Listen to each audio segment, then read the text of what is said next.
माननीय पोलीस आयुक्त संदीप कर्णिक नाशिक शहर यांनी पोलीस नाशिक आयुक्तालय गुन्ह्यांना प्रतिबंध करण्यासाठी खंडणी विरोधी पथकाची स्थापना करून कारवाई करण्याचे आदेशित केले आहे।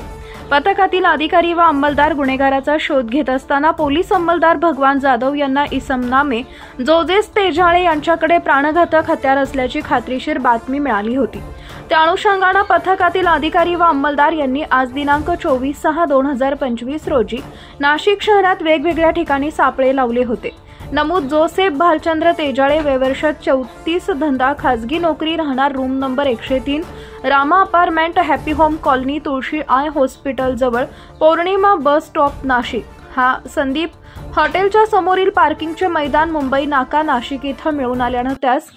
ताब्यात घेतले असता सदरचा इसम हा काहीतरी गंभीर स्वरूपाचा गुन्हा करण्याच्या उद्देशाने पिस्टल, एक जिवंत काडतूस, एक धारदार कोयता जवळ बाळगताना मिळून आला असून त्याच्याकडून एकूण 1,11,000 रुपये किमतीचा मुद्देमाल जप्त करण्यात आला आहे।